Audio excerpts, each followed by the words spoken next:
निषादराज हिरण्यधनु और रानी सुलेखा के स्नेहांचल से जनता सुखी व संपन्न थी। राजा राज्य का संचालन अमात्य मंत्री परिषद की सहायता से करता था। निषादराज हिरण्यधनु को रानी सुलेखा द्वारा एक पुत्र प्राप्त हुआ जिसका नाम अभिद्युम्न रखा गया। प्रायः लोग उसे अभय नाम से बुलाते थे। 5 वर्ष की आयु में एकलव्य की शिक्षा की व्यवस्था कुलीय गुरुकुल में की गई। बालपन से ही अस्त्र शस्त्र विद्या में बालक की लगन और एकनिष्ठता को देखते हुए गुरु ने बालक का नाम एकलव्य संबोधित किया। एकलव्य के युवा होने पर उसका विवाह हिरण्यधनु ने अपने एक निषाद मित्र की कन्या सुनीता से करा दिया।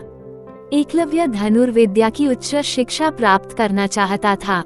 उस समय धनुर्विद्या में गुरु द्रोण की ख्याति थी, पर वे केवल ब्राह्मण तथा क्षत्रिय वर्ग को ही शिक्षा देते थे और शूद्रों को शिक्षा देने के कट्टर विरोधी थे।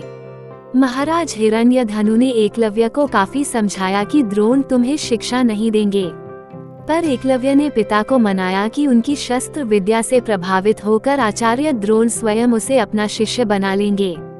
पर एकलव्य का सोचना सही न था। द्रोण ने दुत्तकार कर उसे आश्रम से भगा दिया। एकलव्य हार मानने वाल में से न था और बिना शस्त्र शिक्षा प्राप्त किए वह घर वापस लौटना नहीं चाहता था। इसलिए एकलव्य ने वन में आचार्य द्रोण की एक प्रतिमा बनाई और धनुर्विद्या का अभ्यास करने लगा। शीघ्र ही उसने धनुर्विद्या में निपुणता प्राप्त कर ली। एक बार द्रोणाचार्य अपने शिष्यों और एक कुत्ते के साथ उसी वन में आए।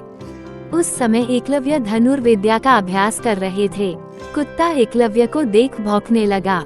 कुत्ते के भौंकने से एकलव्य की साधना में बाधा पड़ रही थी, अतः उसने अपने बाणों से कुत्ते का मुंह बंद कर दिया। एकलव्य ने इस कौशल से बाण चलाए थे कि कुत्ते को किसी प्रकार की चोट नहीं लगी। कुत्ता द्रोण के पास भागा। द्रोण और शिष्य ऐसी श्रेष्ठ धनुर्विद्या देख आश्चर्य में पड़ गए। वे उस महान धनुर्धर की खोज में लग गए। अचानक उन्हें एकलव्य दिखाई दिया जिस धनुर्विद्या को वे केवल क्षत्रिय और ब्राह्मणों तक सीमित रखना चाहते थे, उसे शूद्रों के हाथों में जाता देख उन्हें चिंता होने लगी। तभी उन्हें अर्जुन को संसार का सर्वश्रेष्ठ धनुर्धर बनाने के वचन की याद आई। द्रोण ने एकलव्य से पूछा, तुमने ये धनुर्विद्या किससे सीखी?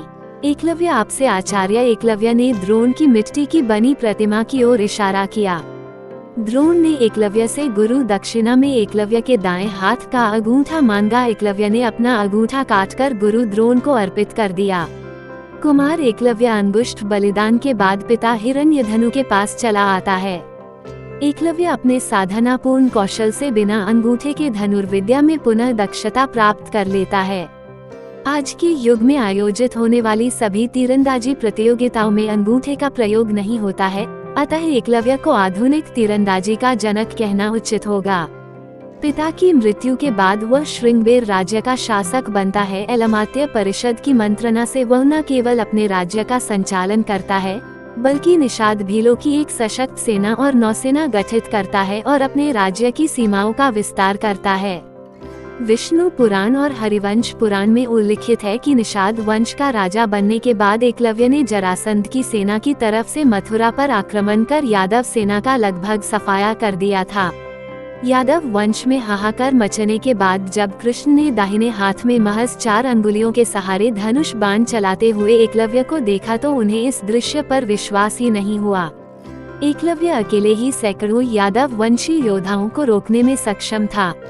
इसी युद्ध में कृष्ण ने छल से एकलव्य का वध किया था। उसका पुत्र केतुमान महाभारत युद्ध में भीम के हाथ से मारा गया था। जब युद्ध के बाद सभी पांडव अपनी वीरता का बखान कर रहे थे, तब कृष्ण ने अपने अर्जुन प्रेम की बात कबूली थी। कृष्ण ने अर्जुन से स्पष्ट कहा था कि तुम्हारे प्रेम में मैंने क्या क्या नहीं किया है।